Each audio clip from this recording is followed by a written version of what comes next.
J'ai la chance en fait de naître dans une famille de passionnés de cheval. C'est vrai que petite, j'avais l'habitude de descendre au fond du champ pour aller nourrir les chevaux tous les matins, donc c'est assez structurant. Cette passion m'a obligée aussi à trouver des formats professionnels où je pouvais être assez flexible parce que j'en avais besoin à ce moment-là. J'ai voulu mêler les deux et j'aime bien dire que c'était une terrible erreur de mêler passion et profession, en tout cas pour moi. Les boîtes, elles manquent de tout au début, donc quand on peut ne pas faire qu'un chèque, mais apporter un peu tout ce qui va avec, c'est hyper important. Globalement, en effet, en tant qu'investisseur précis à la tête d'un accélérateur, je leur offre 3 mois de programme d'accompagnement, plus 120 000 $ globalement. Quand on a des enfants, c'est vrai qu'au moment de la maternité, on est plus fragile. Physiquement, on est parfois obligé de s'arrêter. Et ça, c'est juste naturel. Et du coup, quand on s'arrête en tant que femme, comment on fait ? Bienvenue sur Green Cash, le podcast qui explore les coulisses de l'investissement dans la climate tech. Ici, on parle impact et profit, défis climatiques et innovation, mais surtout des hommes et des femmes qui financent par leur choix d'investissement un avenir durable. Parce que comprendre la finance à impact, c'est poser les bonnes questions à celles et ceux qui la font. Parce que allier rentabilité et impact positif, c'est possible. Parce que la climate tech, vue du côté des investisseurs, mérite d'être décryptée. Je suis Marine Goldenberg et chaque semaine, je donne la parole à un investisseur engagé qui partage son parcours, sa vision et ses conseils. J'espère que cet épisode vous plaira. Je vous souhaite une bonne écoute. Aujourd'hui, j'accueille une invitée qui sait parfaitement gérer les obstacles. Au sens propre du terme, puisque Raphaëlle Leyendecker est une ancienne cavalière de saut d'obstacles qu'elle a pratiqué à haut niveau. Puis elle a troqué les obstacles des parcours hippiques pour ceux de l'entrepreneuriat et de l'investissement. Issue d'une formation juridique et après avoir fondé 2 entreprises, Agronergie, fournisseur de chaleur biomasse et géothermique, revendu en 2015, et Orsi, logiciel de réservation en ligne pour les prestations équestres, elle devient associée dans le start-up studio de The Family et accompagne une 50aine de grands groupes dans la création de nouveaux business stratégiques. Aujourd'hui Managing Director de Techstars Sustainability Paris, le célèbre accélérateur américain qui ouvre ses portes en 2021 et qui compte aujourd'hui 70 entreprises dans son portefeuille. Raphaëlle met en place un programme ambitieux qui fait de Techstars Paris un hub international de l'impact. Raphaëlle me fait donc l'honneur de venir partager sa vision, son expérience et son parcours extrêmement inspirant d'athlète, d'entrepreneuse et d'investisseuse, mais aussi de mentor. Raphaëlle, bienvenue sur Green Cash. Oh, je me sens toute petite d'un coup, ça fait une sacrée intro, ça. C'était le but. En tout cas, merci d'être venue échanger avec moi. Alors, Raphaëlle, c'est vrai qu'on partage une passion commune, qui est celle de l'équitation. Et tu as été athlète, tu as été cavalière de haut niveau et je trouverais ça sympa en fait que tu nous parles un petit peu de ta passion, de comment elle a trouvé sa place dans ta carrière. C'est vrai que moi je l'ai présentée comme une première partie de carrière, mais tu me disais que finalement tu as été cavalière aussi pendant que tu étais entrepreneuse. Et en quoi cette passion t'a aidé dans ta vie professionnelle? J'ai la chance en fait de naître dans une famille de passionnés de cheval. C'est vrai que petite, j'avais l'habitude de descendre au fond du champ pour aller nourrir les chevaux tous les matins. Donc c'était assez structurant. Moi, j'étais complètement organisée toute l'année sur le planning des compétitions, l'année des championnats et puis du rythme de vie des chevaux aussi. Et ça depuis, je sais pas, que j'ai 3 ou 4 ans. Donc j'ai fait toutes les compétitions, les poussins aux jeunes seniors, et après j'ai monté en championnat de France des cavalières. Donc j'ai la chance de faire Coupe des Nations, peut-être en équipe de France à différents endroits en Europe. Donc c'était vraiment chouette. Mais c'est vrai que j'ai un peu une double vie parce que non seulement je montais à niveau pro, mais en plus j'ai commencé à faire une fac de droit. Alors, j'ai pas été très loin. Moi, je viens de Metz, dans l'est de la France. Je pouvais pas aller très loin parce que j'avais mes chevaux à la Nesmond. Donc, j'étais à Nancy, qui était quand même assez accessible vis-à-vis de Metz. Et puis, quand j'ai commencé à faire des choix j'ai dû un petit peu prendre mes distances déjà avec mes chevaux, m'organiser pour qu'ils puissent être montés aussi par d'autres cavaliers pendant que j'étais pas là. J'étais au Mexique, par exemple, en échange universitaire pendant 1 an, où je m'arrangeais pour revenir un petit peu tous les mois. Après, je suis partie à Paris pour faire HEC en développement durable. Et du coup, ça va, il y avait le TGV entre Paris et Metz, donc c'était pas si dur. Mais j'ai fini par les ramener à Paris. Mais de maintenir un niveau pro côté équitation, alors qu'à côté professionnel, sortie d'école, j'ai travaillé un petit peu en finance carbone, donc ça n'avait rien à voir avec le bureau du cheval. C'est là où j'ai pu rencontrer mon premier associé, Stéphane Videy, avec qui on a monté Agronergie. C'est vrai que c'était 2 salles, 2 ambiances. Et je pense que quelque part, cette passion m'a obligée aussi à trouver des formats professionnels où je pouvais être assez flexible, parce que j'en avais besoin à ce moment-là. Mais il y avait un peu une quête de la performance, de l'excellence aussi, qui a fait qu'à un moment donné, ma deuxième boîte d'ailleurs, qui était complètement digitale, c'était la réservation en ligne de tout ce qui était dans le secteur équestre. J'ai voulu mêler les deux, et j'aime bien dire que c'était une terrible erreur de mêler passion et profession, en tout cas pour moi, parce que c'est vrai que j'ai bien vu l'enjeu de digitaliser un secteur, mais je me suis pas dit est-ce que je vais bien aimer travailler au quotidien avec des centres équestres. Et en fait, c'est vrai que c'était pas du tout ce que j'avais l'habitude de faire, même si c'était un métier que je connaissais sur mes heures de loisirs, on va dire. Et d'ailleurs, cette boîte qui s'appelle Orsi a pas fonctionné. J'ai fini au bout de 2 ans par louper la vente à un acteur plus traditionnel du secteur. Et j'étais un peu en crise parce que je savais plus très bien qui j'étais, de me dire j'arrêtais en plus de monter à cheval à cette période parce que mon bon cheval arrivait à la retraite. J'avais 2 autres chevaux qui étaient blessés, donc je me voyais pas vraiment continuer dans ces conditions. Et du coup, voilà, qui on est quand on a plus sa passion. Moi, c'était l'équitation. Et en plus, j'ai arrêté ma boîte, donc plus entrepreneur. Bon, je suis toujours là pour en parler, c'est que j'existe toujours, mais c'est vrai que je pense que quand on a une passion, quand on se sent une vocation, ça peut être aussi très très difficile d'arriver à créer quelque chose de nouveau. C'était une période assez charnière de ma vie, pour le coup. J'ai eu beaucoup de chance. J'ai un ami qui s'appelle Pierre Paquin, qui était un très très grand skieur, qui a monté une boîte dans le sport qui s'appelle Airfix, qui est super, qui fonctionne très bien aujourd'hui. Et en fait, on a débarré au même moment au sein d'un incubateur de start-up qui s'appelle le Tremplin à Paris. Et lui m'a beaucoup aidé justement à prendre conscience que il y a des hauts et des bas dans la vie, mais qu'on peut très bien se réinventer, et que c'est pas parce qu'on arrête sa passion, le cheval, son entreprise, que il n'y en aura pas une autre qui va venir après. Et alors finalement, je rembobine un peu, mais c'est impressionnant parce que tu pratiquais. Alors, tu étais en fait sur du haut niveau, sur les 2 facettes de ta vie, la facette professionnelle où quand même tu montais une entreprise, et l'autre où tu montais à cheval. Finalement, avoir le même niveau d'exigence des 2 côtés, c'était pas trop de pression, ou tu l'as vécu comment, comme quelque chose qui était plutôt structurant?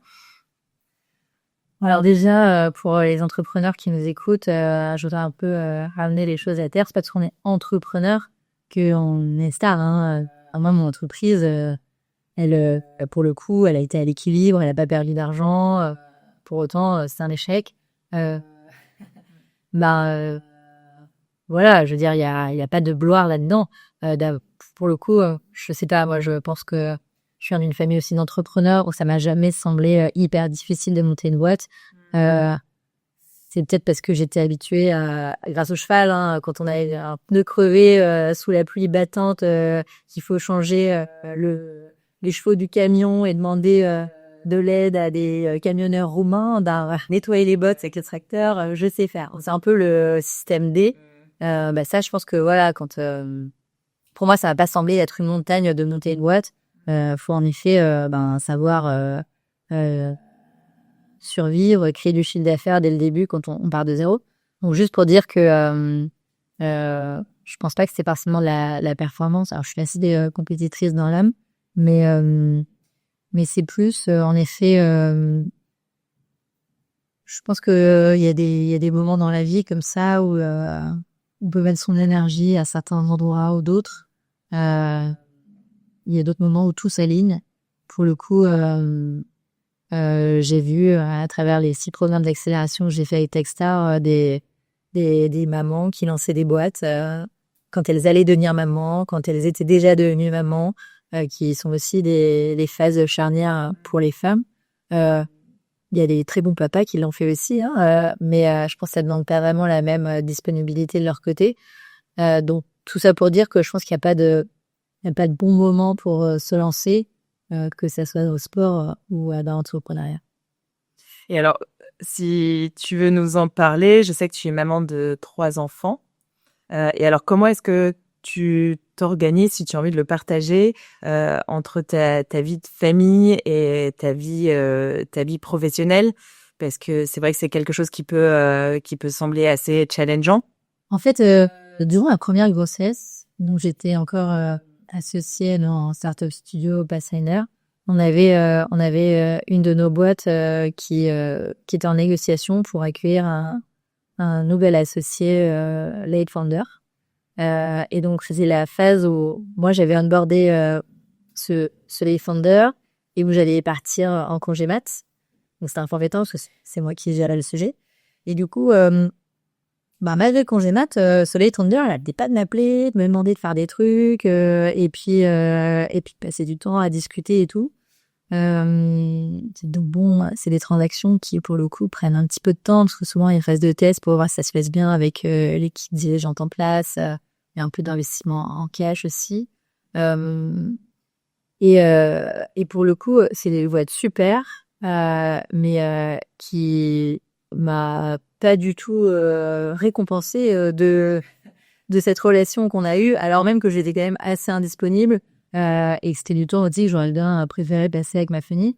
Et c'était un très bon exemple pour moi parce que en fait, le sujet c'est pas tant ce que les autres vous demandent, mais plutôt ce que vous donnez. Et donc moi qui aujourd'hui fais un travail qui est quand même assez énergivore parce que je travaille avec beaucoup de gens, que ça soit des entrepreneurs, des investisseurs, des mentors, c'est vraiment une communauté qui est assez importante. Si on n'arrive pas à placer les frontières, forcément on est tous à égalité, on n'a que 24 heures dans une journée. On a beau faire comme on veut, on est tous là. Et je pense que si on en revient à la performance c'est de faire le plus avec le moins. Et d'être capable de respecter les timings qu'on se donne, c'est pour moi une hygiène de vie qui est la base. Et typiquement, je pense que en ayant commencé chez Techstar, ça m'a beaucoup appris aussi. Je pense que je me suis sentie très française. Parce que quand on est français, en tout cas moi, quand je suis arrivée, je me dis ah ok, donc ça fonctionne comme ça c'est ah oui ok, mais quelle est la stratégie? Ça c'est pas exactement parfait, on pourra un peu revoir tel et tel le process. Alors en fait non, pas du tout, ça va tellement vite qu'on n'a pas du tout le temps de réfléchir, on fait les choses et au fur et à mesure on s'améliore aussi en faisant.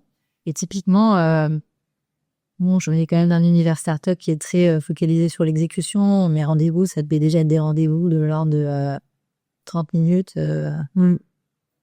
pas forcément plus, peut-être 1 heure si c'était vraiment un truc spécial. Mais voilà, je me suis habituée à des journées où c'est 20 minutes de rendez-vous et puis en avoir 25 dans la journée. Les créneaux horaires, ils sont super précis, mais les mails, ils sont pas très longs, mais tout est assez fluide et efficace. Donc ça, c'est un peu mon hygiène personnelle pour dire, en fait, quand je travaille, je suis efficace. Donc ça veut dire aussi que si je fais du télétravail, je le fais pas sur la table de la salle à manger avec mes enfants qui jouent d'enfants, parce qu'ils ont pas envie d'entendre non plus mes appels. Je le fais dans un endroit qui est bien déterminé. Mes meetings, ils sont à l'heure et ils ont une durée précise et on sait ce qu'on doit faire après et on le fait. Et c'est pas très original au final, mais moi je sais que voilà, j'adore mon travail. Il y a des moments où je suis complètement concentrée et dédiée aux gens avec qui je le fais. Mais j'adore ma famille et c'est vraiment ça qui est le plus important pour moi. Et c'est ça qui drive aussi ce que j'ai envie de faire de mon temps professionnel. Non, mais je trouve ça très intéressant parce que moi, c'est une question qu'on m'a beaucoup posée. Comment est-ce qu'on fixe les limites? Parce que finalement, les opportunités, on est dans une industrie où les opportunités sont infinies. Et comme tu le dis, on n'a que 24 heures, dont peut-être que 8 heures où on va travailler et qu'à la fin de la journée, si on a bien travaillé pendant ces 8 heures, et ben c'est là que ça s'arrête en fait. Puis c'est hyper important, c'est vraiment un sujet que j'essaie de creuser avec les entrepreneurs pendant les programmes d'accélération. Donc, tout au début de la vie de la boîte, on est vraiment sur les sujets précis. Parce que souvent, on a l'impression qu'ils sont presque en burn-out. Quand on parle justement des sujets de bien-être et de santé, on se rend compte que c'est vrai qu'il y en a plein qui se disent il faut que je donne tout pour ma boîte, donc il faut que je travaille un maximum. Et du coup, cette fameuse règle des 80-20, 80% de ce qu'on fait rapporte que 20% des résultats, ou l'inverse, je ne sais plus. 20% De ce qu'on fait devrait ramener 80% des résultats. En fait, quand vous commencez votre boîte, c'est là où c'est le plus facile. Parce qu'en vrai, vous n'avez pas à gérer la pression des clients, des employés, des investisseurs. Donc en fait, il faudrait plutôt profiter de ces démarrages où en effet toutes les occasions sont encore ouvertes parce que on va les fermer au fur et à mesure qu'on avance et qu'on a validé ce qui marchait ou pas. Donc d'être capable de savoir ce qui est bon pour soi, justement c'est quoi l'équilibre et est-ce que on est plutôt quelqu'un d'extraverti, d'introverti, est-ce qu'on a besoin de beaucoup dormir, de faire du sport, de manger équilibré. C'est bête, c'est que des choses qui paraissent assez sensées quand on les dit, mais en fait parfois on s'en rend même pas compte, mais on commence à puis prendre le temps de manger ou manger que devant son ordinateur.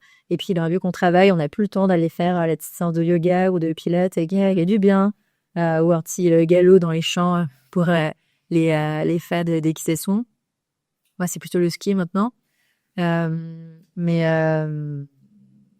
en fait, de savoir aussi d'où on part et ce qui nous fait du bien, c'est savoir y revenir. Donc, quand on a des petits signaux qui montrent qu'en fait, oui, là, en fait, je mange plus équilibré ou je dors plus bien. C'est qu'il y a quelque chose qui va pas, nous savoir y revenir parce que notre santé perso, c'est aussi notre succès pro. Bien ça, performance, si on est à équilibré. Non, mais ça me semble tout à fait essentiel de le rappeler. Écoute, maintenant, j'aimerais alors qu'on passe peut-être plutôt à la partie à ton parcours, mais avant ça, j'aimerais te partager un témoignage que j'ai recueilli de quelqu'un qui travaille avec toi. Je crois deviner qui c'est. Ah, alors dis-moi. C'est Rebecca. Bingo. Moi, c'est Rebecca. Et quand on me demande quelle relation j'ai avec Raphaël, disons que notre relation n'est en tant que relation professionnelle. En fait, Raphaël est ma ménagère. Elle a été la première à me faire confiance il y a 3 ans, qu'elle a décidé de m'embaucher dans son équipe. Et à partir de ce moment-là, disons que tout au long de ces 3 années, notre relation s'est maintenue professionnelle, mais c'est aussi transformée parce qu'elle est devenue aussi un mentor pour moi à niveau personnel aussi. Aujourd'hui, Raphaël incarne pour moi une femme ambitieuse et en même temps une mère des 3 magnifiques enfants. Pourquoi je suis ça? Parce que je trouve que dans la société aujourd'hui, ce n'est pas donné d'avoir une carrière et d'être capable de construire une famille solide et belle, une belle famille. Souvent, les femmes, enfin, elles demandaient de faire un choix, et le fait de voir Raphaël avoir les deux, c'est un rappel qui me pousse à me dire ok, il faut se battre, tout ça c'est possible, et me donner la confiance effectivement. Niveau professionnel, pourquoi je trouve que Raphaël sur une investisseuse incroyable, c'est disons la façon de mentorer et comprendre les enjeux qui c'est pas à l'interne des boîtes. Elle a une capacité de coacher les entrepreneurs d'une façon pratique, sharp, claire, qui fait que dans 15 minutes, elle est capable de démonter les problèmes et trouver des solutions facilement applicables. Et on pourrait dire, ouais, bon, c'est son travail, c'est normal. Pas forcément, dans le sens que c'est facile si on parle avec 1-2 boîtes par semaine, mais si on parle avec plus de 10 sociétés par semaine, cela devient plus compliqué. Et je trouve que Raphaël est très très forte à ça, à comprendre sans avoir trop des contextes ou d'explications. Et puis niveau personnel de l'enseignement qu'il m'a donné, c'est celui de visualiser ses objectifs et surtout comprendre c'est qu'on recherche. Et qu'est-ce qui nous rend heureux ou quoi on veut attendre. Niveau des vies professionnelles, mais aussi personnelles. Que ce soit l'argent, la famille, l'impact, l'environnement, l'impact environnemental, les moments où tu l'as clair dans ta tête, les plus faciles c'est d'atteindre ces objectifs. Et oui, et donc je pense que elle m'a poussé plusieurs fois à me demander mais qu'est-ce que tu recherches, et donc je la remercie. En fait, je la remercie pour plein de choses, mais je trouve qu'elle soit incroyable. Donc merci Raph. Ah, ça fait des petits frissons. Rébé, si tu écoutes ce podcast, Rebecca Raveni, c'est une très belle personne et c'est surtout la meilleure collaboratrice de tous les temps. Qu'est-ce qu'elle fait avec toi, Rebecca? Alors Rebecca, je l'ai recrutée 4 mois après avoir lancé Techstars à Paris. Et elle a évolué de analyste à associate. Clairement, on était un duo pour construire tout ce qu'on a construit avec Techstars à Paris. Et, elle est italienne, ça s'entend, et donc elle est très généreuse. Elle est hyper focalisée dans son travail. Elle donne vraiment le meilleur d'elle-même. Elle est très douée avec les gens. Là, j'ai déjà mentionné à quel point c'est important de savoir travailler avec tout cet écosystème. Nous, on a une thèse d'investissement qui est quand même large, où on investit beaucoup. Donc c'est important de tant être capable de créer le nombre, mais aussi en one-to-one de créer des relations importantes qui ont du sens. Et je suis trop contente d'ailleurs de voir comment Rebecca a commencé, et après 3 ans manager des équipes de 15 personnes sans problème, était capable aussi de gérer tout le processus de sourcing comme elle l'a fait. On est passé de 200 à 1200 candidatures en 3 ans, et c'est grâce à elle développer les partenariats vraiment super. Et donc, ce que disait Rebecca, et ça m'intéresserait de creuser, donc elle disait que tu avais vraiment cette capacité, au bout de 15 minutes de rendez-vous avec un entrepreneur, de comprendre où il en était dans son business model. C'est quoi ton truc? Et justement, en tant que directrice d'un programme d'accélération, est-ce que c'est toi qui sélectionnes les dossiers? Et quel est ton truc pour savoir rapidement est-ce que tu vas garder ce dossier ou pas? Globalement, en effet, en tant qu'investisseur précis à la tête d'un accélérateur, c'est un modèle très particulier. Bon, c'est vrai que moi, je fais pas juste un chèque dans la boîte. Je leur offre 3 mois de programme d'accompagnement, plus $120,000 globalement. Tout ça pour jusqu'à 10% de leur cap table. Donc, c'est quand même un certain coût.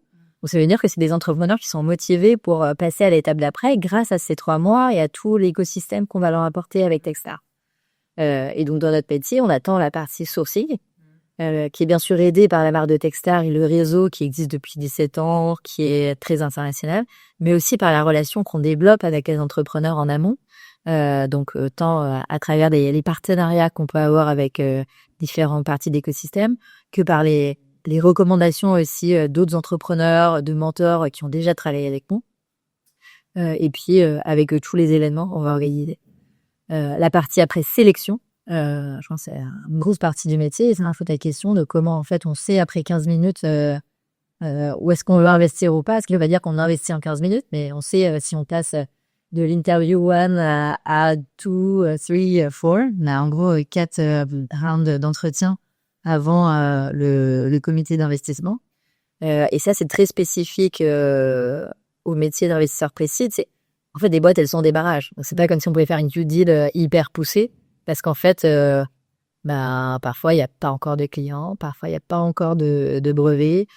Parfois, il n'y a pas du tout d'investisseurs. Donc forcément, on va dire, si on doit faire un screening, ce qui va un peu surnager, c'est les boîtes qui ont déjà un peu d'investissement et de revenus. Mais quelque part, même là, on est un peu faux. En précise, ce qui différencie vraiment les meilleures boîtes, c'est les entrepreneurs, c'est l'équipe. Et donc l'équipe de founders, c'est une équipe qui est à temps plein, qui va se focaliser sur sa boîte, qui a déjà idéalement un track record aussi. C'est pas quelqu'un qui est complètement extérieur à un sujet et qui n'a aucune compétence pour le faire. C'est là où on voit qu'on a une équipe complémentaire avec toute la capacité à réaliser la vision qu'ils ont déjà. Donc je pense que à fond, on a l'habitude de dire que sur 5 critères, on a d'abord team. Donc c'est l'équipe. L'équipe, c'est très important. Bon, bien sûr, après, un modèle VC de venture capital, c'est d'avoir des rendements d'investissement qui sont suffisamment importants. Typiquement, sur 10 investissements, on vous dit qu'un investissement doit faire le retour pour l'ensemble des autres. Donc, il faut qu'on ait des tailles de marché qui soient ici assez conséquentes. Donc, voilà, quand on a des boîtes qui nous présentent des tailles de marché qui sont en dessous d'1 milliard, on sait déjà que la boîte, elle n'a pas 1 milliard. Parce que d'arriver à capter déjà 10% de marché, c'est beaucoup. Donc voilà, d'être sûr qu'on est sur un marché qui est aussi suffisamment gros, mais avec le fameux go-to-market, cette capacité à aller dans une niche où on va apporter de la valeur et aussi de façon, on peut dire qu'à l'inverse, des entrepreneurs qui vont nous dire mon marché fait 3000 milliards, ouais, ça manque peut-être un petit peu de focus. Donc voilà, donc et ça c'est la sélection qui est hyper importante. Mais après pendant le programme, les 3 mois d'accélération, c'est vrai que on travaille de façon intense avec les 12 boîtes où on investit. Donc 12 boîtes pendant 3 mois, vous multipliez par 2 ou 3 le nombre de cofondateurs, ça fait pas mal de gens. On travaille ensemble toutes les semaines. Nous, pour le coup, c'est un programme qui était hybride pour être capable d'investir dans des boîtes qui n'étaient pas que françaises, et on viendra peut-être un peu sur la thèse d'investissement. Mais ce qui veut dire aussi que, en fait, je sais pas si c'est une déformation française ou juste c'est l'émotionnel des gens, mais on a toujours besoin d'attention et de temps, alors que typiquement moi, en tant que managing director, je faisais nous soit le même format, donc 1 heure fois 12, c'est en plus, il faut faire le follow-up après les meetings. Ça fait au moins 2 journées minimum de travail, ce qui fait qu'on a déjà une bonne partie de la semaine qui a disparu. Donc, j'en reviens un peu à mes sujets de, en fait, on peut faire des choses très performantes en 20 minutes, où tout le monde arrive très focalisé sur ce dont on a besoin, un récap précis, et pas faire des small talk, où c'est plus de la discussion, et du coup, c'est sympa, on prend un café, mais c'est pas orienté sur le travail et comment on fait avancer les choses. Et ça, pour le coup, l'analyse des business models, la capacité à mettre des gens en réseau, je pense que pour aussi peu des gens qui nous écoutent en fonds d'investissement, analystes, associés par exemple, c'est vrai qu'on se crée dans cette expérience avec le temps. C'est un peu ce que je disais à Rebecca qui demandait toujours comment j'en étais arrivée là. J'ai aussi eu la chance avec le Corporate Venture Studio où je venais déjà avant, de travailler avec une 50aine de grands groupes, à faire des études stratégiques sur l'évolution des chaînes de valeur, les disruptions avec les différentes startups. Et tout ça, c'était une expérience aussi sur laquelle j'ai beaucoup capitalisé dans mon travail avec les startups en programme d'accélération, parce que c'est vrai que j'avais plus autant de temps d'analyse. Donc, je pense que d'arriver à trouver un bon équilibre entre la capacité de réflexion, d'analyse et l'accompagnement opérationnel. Et je pense que quand on est investisseur, typiquement jusqu'à la CVA, pour moi, je me vois pas ne pas travailler de façon très hands-on avec les boîtes, parce que c'est vraiment là qu'on peut faire les différences. Et, parce que les boîtes, elles manquent de tout au début. Donc, quand on peut ne pas faire qu'un chèque, mais apporter un peu tout ce qui va avec, c'est hyper important. J'imagine par rapport à des entreprises qui font pas un programme d'accélération et qui du coup, je sais pas comment ça se passe dans d'autres fonds plus classiques, ou est-ce qu'elles sont certaines qu'à la fin, elles vont avoir un certain nombre d'heures d'accompagnement. Tu vois, on parle des operating partners dans les fonds. Est-ce que tout ça est contractuel? C'est vrai que en fonction des fonds, il y a des thèses différentes, il y a des profils différents dans les équipes. Mais d'ailleurs, je pense que voilà, il n'y a pas de concurrence. C'est ce que je veux dire par là. Et souvent, d'ailleurs, les entrepreneurs demandent pas assez. Parce que typiquement, moi, je vois dans tout ce qu'on construisait, on était aussi beaucoup dans l'encadrement à dire participez, donnez le meilleur de vous-même. Il n'y a pas beaucoup de moments dans votre vie où vous avez l'occasion d'évoluer avec 12 autres boîtes. Et d'ailleurs, ça dure pas 3 mois, ça va durer tout notre actionnariat. Nous, notre métier, c'est de vous mettre en réseau. Donc, participez, ça dépend que de vous. Donc, je pense que c'est aussi aux entrepreneurs d'entretenir la relation avec leurs investisseurs pour les impliquer dans ce qui se passe et la façon de demander est aussi importante parce que forcément ça c'est ce qu'on fait durant ce qu'on appelle Mentor Madness pendant notre programme d'accélération. On a 2 semaines en fait chaque après-midi pendant 4 heures chacune des boîtes rencontre 12 mentors. Donc ça fait près de 90 mentors en 2 semaines. C'est lourd, c'est énorme. Mais on se rend compte aussi, après 80 meetings, que si on a toujours les bonnes réponses, c'est peut-être qu'on ne demande pas bien ce qu'on a demandé ou qu'on n'explique pas bien ce qu'on fait. Et donc ça, je pense que c'est très important parce que c'est vrai que souvent, en fait, on a envie de prendre part à une aventure, donc investisseur d'ailleurs aussi, mais c'est pas un but. Voilà, il n'y a pas un investisseur qui va dire, bah voilà, il y a X heures d'operating partner et du coup, vous allez donner un ticket pour avoir les heures d'operating partner, ça marchait comme ça. Non, en fait, c'est les boîtes, on voit que on a aussi le plus d'impact, qui sont demandeurs, qui partagent, où en fait la connexion se fait bien et en fait ça devient naturel et il y a l'effet boomerang aussi. Et tu mentionnais alors le fait que chez Techstars, du coup, Sustainability Paris, vous n'avez pas que des entreprises françaises. Alors, j'imagine qu'ils ont quand même un rapport avec le marché français. Est-ce que avoir ce contexte international aide aussi les entreprises à tout de suite se projeter dans une dimension internationale et pas seulement franco-française? Ma thèse d'investissement, quand j'ai commencé Techstars à Paris, je l'ai construite en disant Paris, c'est les accords de Paris. On a quand même un lifestyle qui est je pense assez vertueux en termes d'écologie. Au niveau de la réglementation aussi, on a testé pas mal de choses qui sont en fait sont étendues au niveau de l'Europe. Donc je pense que ça pouvait devenir un vrai hub sur nos sujets d'impact environnemental. Mais en effet, le marché français, il est très très bien développé avec la French Tech. On a vu l'essor aujourd'hui, vous demandez à un jeune qui sort d'université ce qu'il veut faire. Je sais plus quelles sont les stats, mais c'est impressionnant. Il y a un certain nombre qui disent moi je veux être entrepreneur. Donc je pense que ça fait aussi partie de cette réussite. Et donc le terreau startup, il est assez développé. Ce qui veut aussi dire que moi, en tant qu'investisseur d'ici, mon métier, moi, c'est de faire du retour sur investissement pour nos LPs. Je suis en compétition avec beaucoup d'accélérateurs et d'incubateurs qui existent déjà à Paris, mais qui sont gratuits, qui vont être payés par la ville, des corporates, des subventions pour aider les entrepreneurs à accélérer, mais sans prendre de capital. Et ça, c'est très bien, mais c'est aussi de la compétition pour moi, du coup, qui prend, je vous ai dit, jusqu'à 10% du capital, parce que, pour le coup, à 17 ans de retour d'expérience avec Techstars, plus de 4400 boîtes, donc c'est notre profession. Et c'est vrai que c'est assez différenciant. Et du coup, pour moi, la vraie plus-value de Techstars, c'est cette mise en réseau international.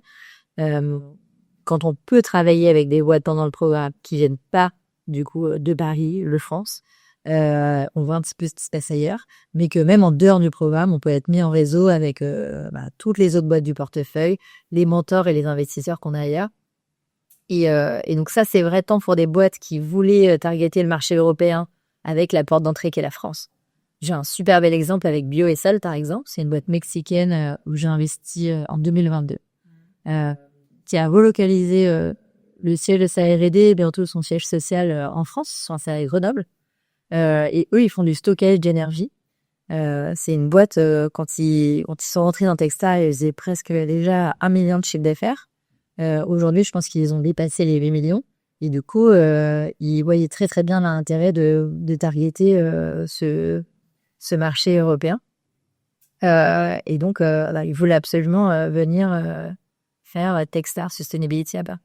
Mais c'est aussi à l'inverse une chance pour des boîtes françaises de sans quitter leur territoire travailler en réseau. On a un réseau de 350 mentors qui viennent du monde entier.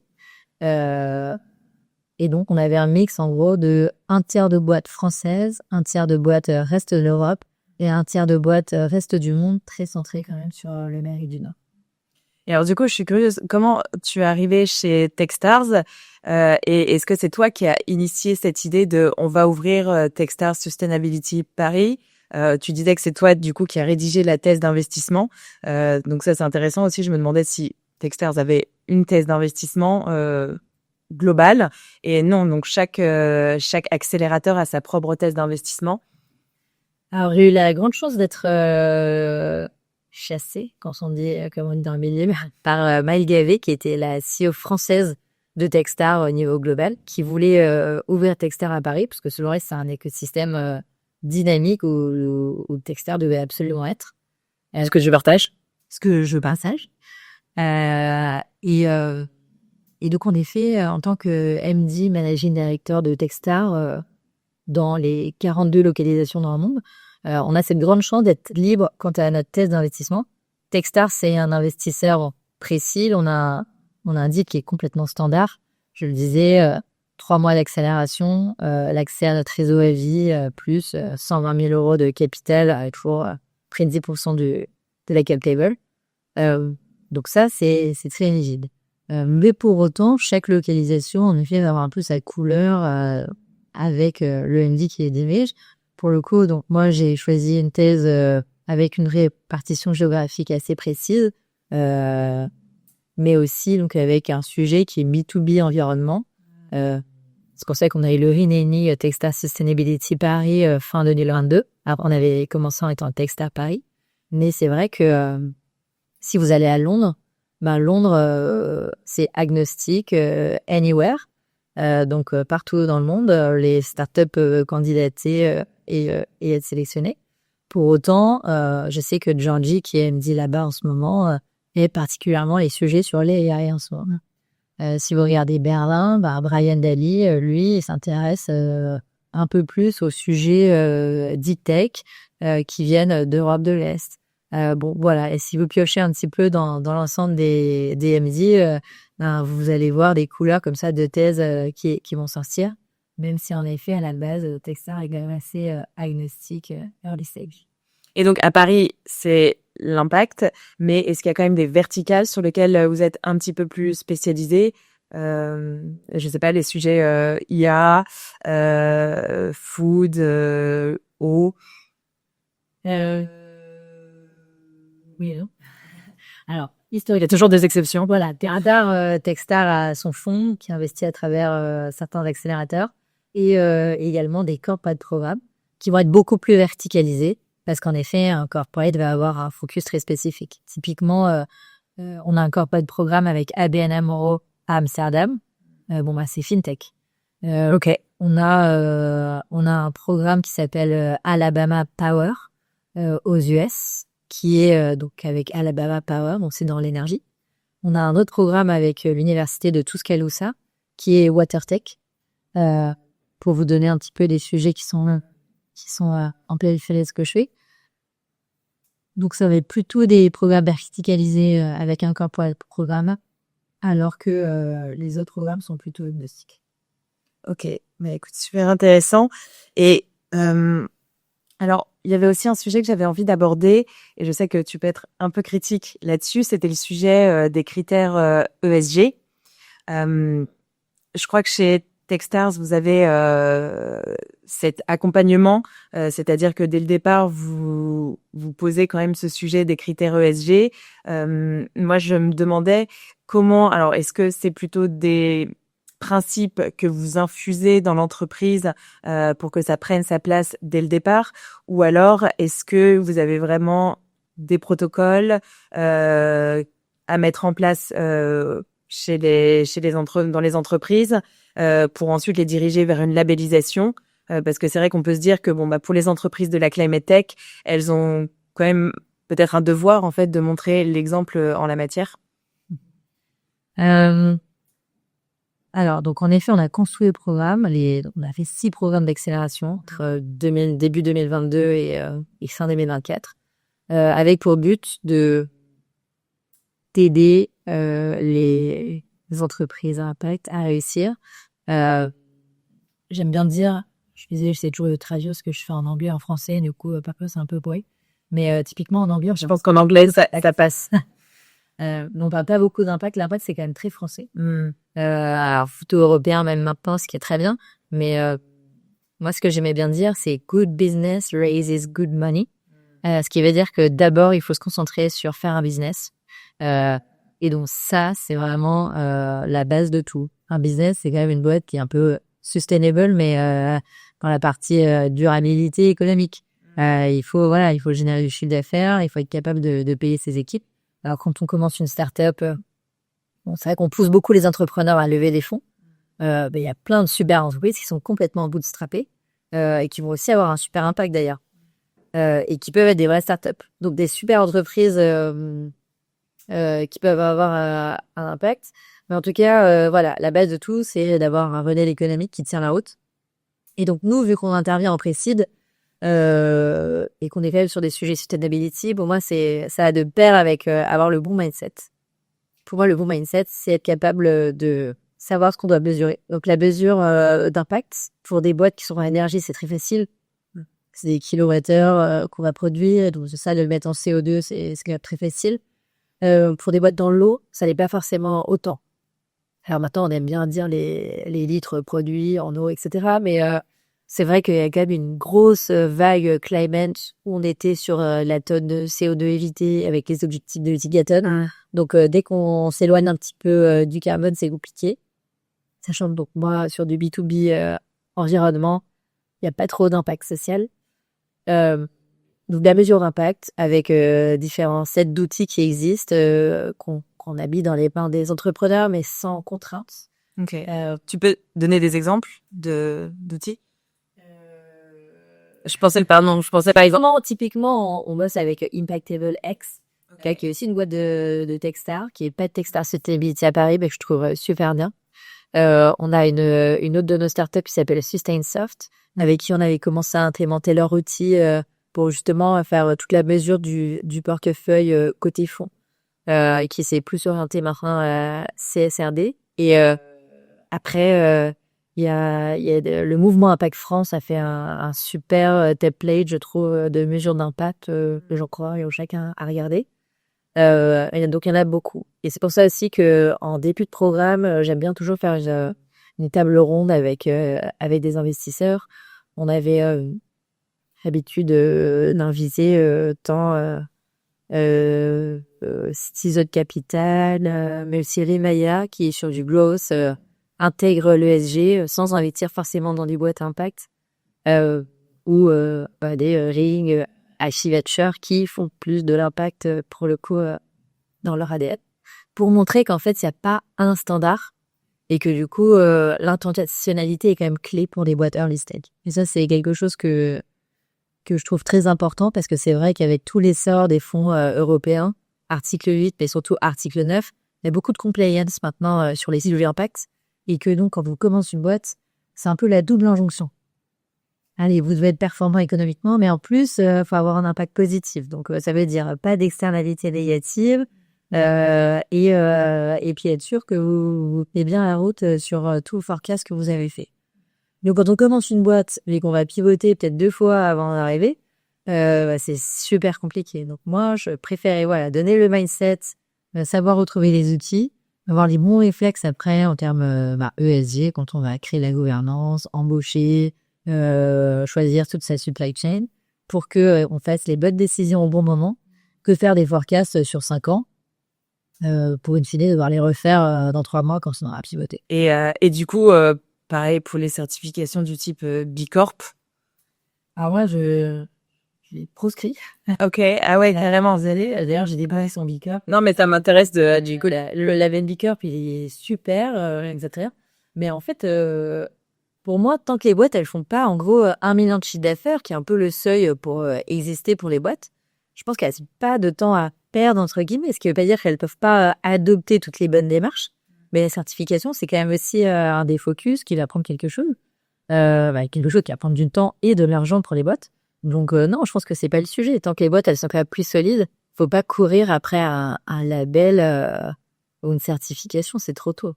Sauf si c'est vraiment dans leur cœur business. Ouais. Mais bon, Bicorp, pour le coup, si t'as quand même l'ISO, je pense que c'est pas nécessaire. Très intéressant. Et alors, désolé à tous les Bicorp qui nous écoutent. non, mais écoute, c'est super de connaître ta position là-dessus. Et alors, on parlait des critères ESG. Ça m'amène vers un autre sujet que je crois que tu portes, qui est celui de la parité. Alors, j'associe parité et diversité. Alors, c'est vrai que la parité dans le secteur de la tech, on n'y est pas encore. Les derniers chiffres que j'ai sont que 10% des startups sont créées par des femmes. Alors, c'était en 2022, et 2% des levées de fonds sont réalisées par des femmes fondatrices de startups. Donc, on est encore un peu à la bourre là-dessus. Qu'est-ce que tu en penses? Alors, notamment chez Techstars, est-ce que tu as réussi à atteindre cette parité?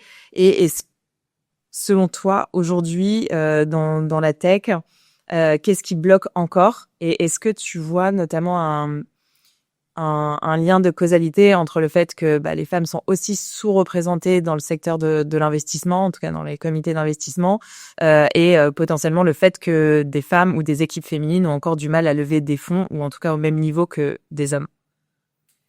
Pour le coup, moi, j'ai été déjà un objectif de l'ordre de 35% de participation cofondée par les femmes, qui est quand même assez loin de 35% de représentation féminine dans les founders qu'on soit pendant les programmes de la génération qu'on a atteint. Je crois qu'on est à 37%. Et c'est vraiment intentionnel, ce qui veut dire que typiquement dans les phases de sélection, on va s'attacher à regarder les stats aussi pour pousser des boîtes cofondées dans l'étape d'après si elles sont dans la balance avec une boîte où il y aurait que des hommes, par exemple. Donc je pense que c'est important. Et bon, typiquement, ces questions, elles se posent encore plus sur nos sujets sustainability, parce que je pense qu'il y a toute cette volonté de créer aussi un monde meilleur, un futur meilleur, et que ça pose aussi toutes les questions autour de notre société actuelle, les limites du capitalisme, qui est quand même un modèle économique qui a été créé par des hommes pour des hommes, et que les femmes, par définition naturelle, ont aussi des contraintes différentes. Quand on a des enfants, c'est vrai que au moment de la maternité, on est plus fragile physiquement. On est parfois obligé de s'arrêter. Et ça, c'est juste naturel. Et du coup, quand on s'arrête en tant que femme, comment on fait quand on crée une boîte? Quand on l'a créée, on a des salariés. Ou quand on est investisseur, parce que le modèle économique, quand on est investisseur, c'est on a du carine. Donc moi, quand je suis partie en congé, il a fallu aussi se gratter un peu la tête pour savoir comment on allait faire. Donc le monde continue de tourner sans les femmes, mais par définition, parce que vu que c'est nous qui produisons les enfants, voilà. Et donc c'est là où la société doit s'organiser pour que ça marche bien. Et je pense que en tant que femme, en effet, à créer des entreprises qui vont justement prendre dans leur ADN un petit peu ces contraintes qu'on connaît bien, ça change beaucoup la donne en fait, et ça permet de créer des mix qui sont très différents. Et du coup, de façon très peu surprenante, quand des femmes peuvent investir aussi dans les boîtes, on n'a pas forcément les mêmes objectifs en termes de performance. Et c'est là où on peut poser toutes les questions. C'est quoi la performance des boîtes? Est-ce que c'est purement à l'économique? Est-ce que c'est la performance impact? C'est pour ça que c'est très bien tous ces sujets qu'on a avec les fonds impact, mais qui est une discussion quand même très européenne, parce qu'on voit qu'il y a un backlash aux États-Unis sur les sujets ESG. Bon là en plus avec l'élection de Trump et la remontée de comment ils ont appelé ça, la masculinité. Ah oui, ouais, il y a d'autres débats qui se mettent en place. Mais tout ça pour dire que en tout cas Techstar a toujours été assez vertueux sur ces sujets de diversité, parce qu'aux États-Unis il y a aussi des enjeux de diversité raciale. Il y avait des super programmes avec JP Morgan qui existaient aux US. Et le fait d'être capable aussi de créer un mix géographique dans les programmes, comme on l'a fait avec Techstar Sustainability à Paris, ça apporte beaucoup d'ouverture, parce qu'on se rend compte que notre mindset et l'écosystème French Tech parisien, il est quand même aussi assez partant été, quand on est capable de travailler avec des entrepreneurs qui viennent d'Estonie, du Canada, du Mexique, des États-Unis. C'est sûr qu'on dit pas, en fait, il y a d'autres façons de voir les choses, on pourrait répondre aux problèmes d'une façon différente. Donc, je pense que la diversité dans la tech, c'est nécessaire. Et écoute, maintenant, j'aimerais bien qu'on parle alors de la climate tech, qu'on fasse un focus sur la climate tech. On avait abordé ce sujet un petit peu toutes les deux. Et donc, alors, on est en début d'année, donc ça m'intéresse de connaître que ce soit ta vision ou chez Techstars, peut-être les leçons apprises de 2024 et les tendances que tu vois pour 2025, et en profiter aussi pour rebondir sur ce débat de la climate tech, éventuellement dans son rebranding, et est-ce que la climate tech est morte ou pas? Donc, disclaimer, en effet, nous, on n'aura pas de prochain programme Techstars Sustainability à Paris, ce qui n'envoie absolument pas un message, je pense, sur l'état du marché. Mais en tout cas, je pense que le marché VC est en transition. C'était pas des années très faciles, les années 2023-2024. Pour autant, les sujets climat ont été plutôt résilients comparés aux autres secteurs. Donc ça, c'est plutôt un bon sujet. Il y a encore pas mal d'argent à investir côté investisseurs. C'est juste qu'ils ont été plus prudents vu que les marchés pour relever des fonds étaient pas très favorables. On a vu là avec l'arrivée de Trump aux États-Unis des gros effets d'annonce un peu anti-écologie. Pour autant, ça reste des effets d'annonce. Rien pour soutenir tout le développement de l'IA, il va falloir bien accélérer sur les sujets d'infrastructure, de clean tech. Il y a un très beau post là de Babe Blue Dot qui est passé hier qui disait s'en fiche un peu en fait du naming, climate, green tech, sustainability. Le changement climatique n'est malheureusement pas là pour s'arrêter. Je crois que 2024 c'était la pire année en termes de hausse de température. Donc si le sujet c'est de vivre heureux, en bonne santé et longtemps, il va falloir qu'on change un peu le modèle, en tout cas que on trouve aussi des solutions pour mitiger, résoudre, améliorer. Donc il y a toujours plus de pain sur la planche. Et donc si je dois nommer typiquement des secteurs, moi j'adore toujours les sujets autour de l'eau. On a une super belle boîte qui s'appelle Cumulus Water qui produit de l'eau potable extraite de l'air, qui marche vraiment super bien, avec Mohamed Ali et IM, les deux cofondateurs. Les sujets dans l'énergie restent aussi hyper dynamiques. Il se passe beaucoup de choses autour des batteries. Typiquement, nous, on a une boîte qui s'appelle Bip Battery sur l'analyse du cycle de vie des batteries, qui travaille avec des acteurs de la micromobilité comme des gros fabricants automobiles, qui fait du coup que du software, mais qui voit beaucoup de traction, comme beaucoup de sujets sur l'énergie.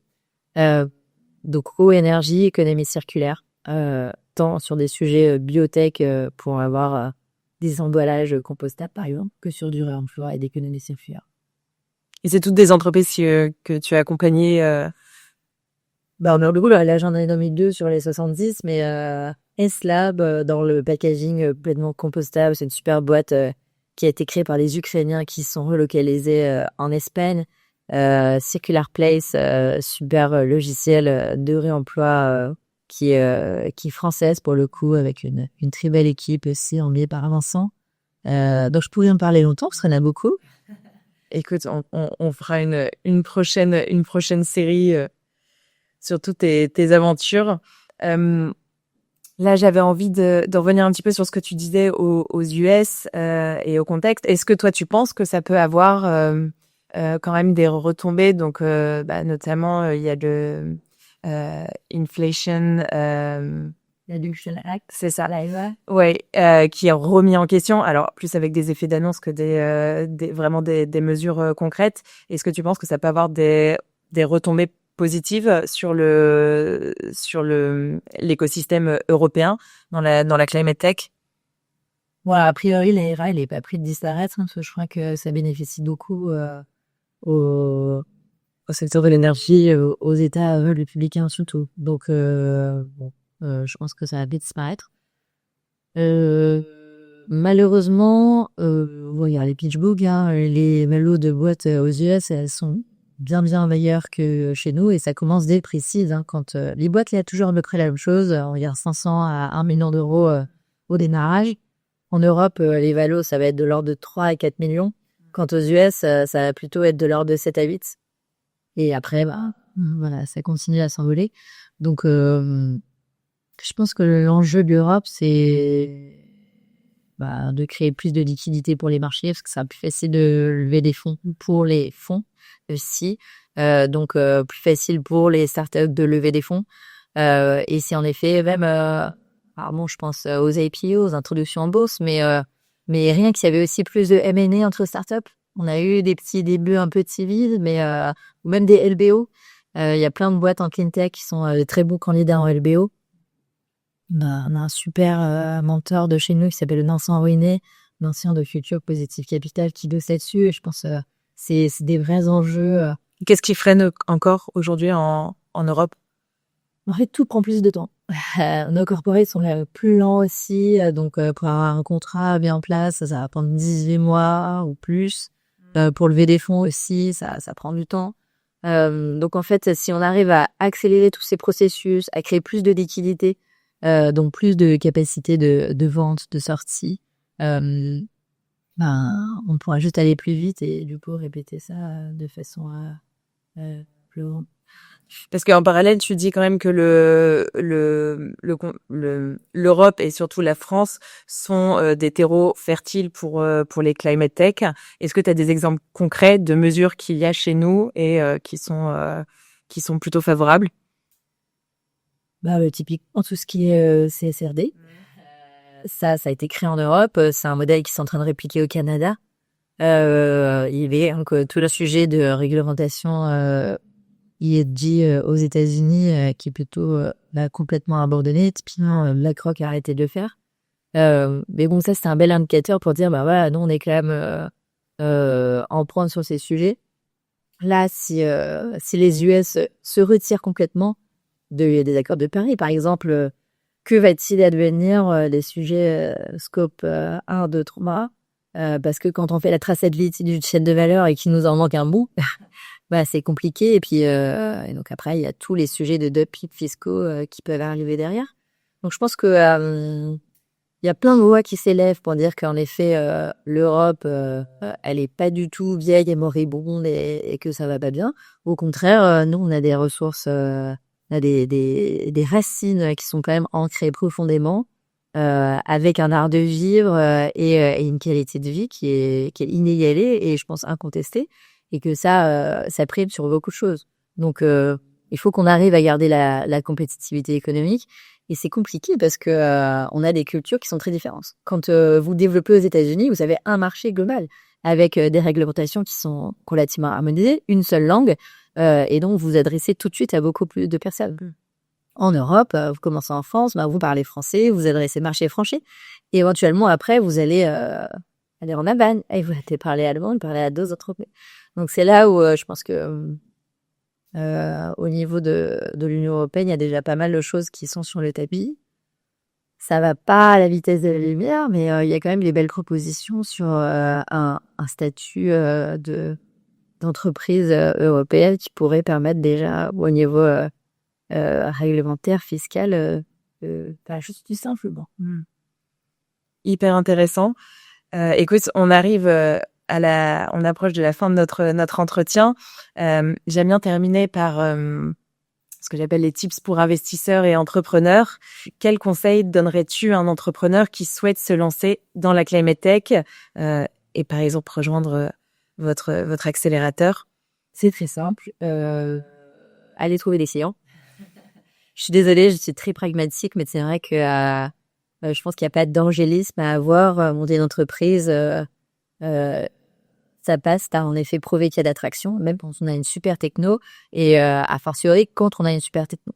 Est-ce que on n'a pas besoin de l'avoir développé complètement pour prouver qu'il y a des gens qui sont intéressés pour l'acheter. Donc vraiment commencer par prouver l'attraction commerciale, c'est déterminant. Et alors, quel conseil donnerais-tu à ceux qui souhaitent se lancer dans l'investissement, dans l'investissement à impact? Au niveau personnel, on va dire, il n'y a peut-être pas que des investisseurs pros, mais à niveau personnel, il y a des façons très simples d'investir aujourd'hui dans des boîtes qui ont été flaguées par des équipes d'investissement. Typiquement, Aster, diront, c'est un très beau réseau de business angels.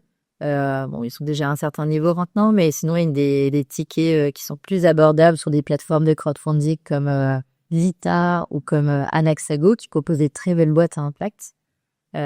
Donc, je pense que ça permet aussi de baser des tickets à partir de, par exemple, 1 000 €. Et on voit un peu plus ce qui se passe. On a envie de s'impliquer plus aussi. C'est quand même assez engageant. Nous, on a une très belle boîte qui fait une app de discovery shopping que sur des marques responsables qui s'appelle Toasty, qui a fait une levée de fonds comme ça participative, qui a permis typiquement à leur communauté de s'impliquer aussi dans leur croissance en devenant investisseur, je crois, avec des tickets aussi bas que 100 €. Donc, ce qui prouve bien que tout le monde peut être investisseur. Ça me permet juste de faire une petite transition sur des plus juniors qui sont aspirants aussi. C'est un très beau milieu, mais donc la palette est assez large. Typiquement, moi, j'ai commencé entrepreneur, j'ai co-dirigé un startup studio, maintenant un accélérateur. J'ai sûrement monté un fonds Climate VC, mais c'est quand même super intéressant d'être opérationnel. Et donc, il n'y a pas que l'investissement. Et surtout, quand on doit durer, on va dire, quand on est investisseur, c'est vrai qu'on est beaucoup dans l'analyse. De bosser de façon opérationnelle dans les boîtes, c'est super intéressant pour commencer sa carrière. Donc, je pense que au-delà, on va dire, des paillettes et un peu du naming, de bosser de façon opérationnelle, ça a vraiment beaucoup, beaucoup de valeur, je pense. Et alors, est-ce qu'il y a des personnalités qui t'inspirent dans ton engagement? Oui, mais je serais pas très contente que je les nomme publiquement. Mais typiquement, oui, j'ai eu la chance de faire un master en développement durable à HEC. Et j'ai des amis qui m'inspirent énormément parce qu'elles arrivent à en effet déjà me servir d'exemple sur leur engagement personnel en termes d'écologie, mais aussi à en effet amener toute leur famille là-dedans, à être engagées. Et puis sur le plan professionnel, à aussi avoir de belles réalisations. C'est un peu vague, mais bon, je peux pas nommer quelqu'un publiquement, mais j'ai une amie qui a aussi 3 enfants, qui a fait 3 mois avec ses enfants pour aller jusqu'en Chine, juste en train. Ils sont venus en bateau-conteneur. C'est génial. Elle a monté un fonds d'impact social. Son mari est venu un peu un spécialiste des IPO pour boîte à impact. Typiquement, je pense bien à eux comme vous le dites. Oui, et puis je pense que quand on arrive à trouver cet alignement entre sa vie personnelle et sa vie professionnelle, malgré tout l'investissement, le travail et la fatigue que ça peut représenter, je pense que ça donne une espèce de peut-être plus de fluidité, de légèreté. a priori. Est-ce qu'il y a une ressource que tu souhaites nous partager, un livre, une newsletter, un blog que tu recommanderais? Mais j'aime beaucoup Sifted sur leur newsletter Maurice Ahmed. Franchement, au niveau européen, c'est quand même bien intéressant. On en parlait en préambule, c'est pas très VC-like, mais Timothée Paré, que ralentir OPR, ça remet un peu les choses en perspective aussi, que la technologie, c'est pas un remède à tout, mais que repenser les business models, c'est aussi très important. Et est-ce que tu as un autre investisseur engagé que tu me recommandes d'inviter sur le podcast? Oui, ouais, il y en a pas mal, il y en a pas mal. Mais plutôt en France, parce que c'est en français, du coup. Laurent Baldu, de Ring Capital. D'accord, ok. Très bien. Et alors, dernière question, Raphaël, où est-ce qu'on peut te suivre et où te joindre? Et je crois que tu as une actualité que tu as déjà un petit peu dévoilée, que tu souhaites nous partager. Oui, donc en effet, je travaille sur un sujet de levée d'un nouveau fonds autour de ces enjeux B2B, environnement, pour toujours aider les entrepreneurs à se globaliser dès le early stage face à un réseau international. Et donc, j'y suis toujours joignable sur LinkedIn, où vous pouvez me retrouver facilement, parce que j'ai un nom très long. Mais je partagerai le lien sur le résumé de l'épisode. Écoute, Raphaël, un immense merci d'être venu passer ce temps avec moi. J'espère que j'aurai de nouveau le plaisir de t'accueillir. Merci à toi pour l'invitation. Vous venez d'écouter Green Cash, le podcast où l'argent vient financer un avenir fertile. Si cet épisode vous a plu, s'il vous a inspiré, partagez-le, abonnez-vous et laissez-moi un avis 5 étoiles. Je sais que c'est pénible, mais c'est très précieux pour moi et mon travail. On se retrouve très vite pour un nouvel épisode. À bientôt sur Green Cash.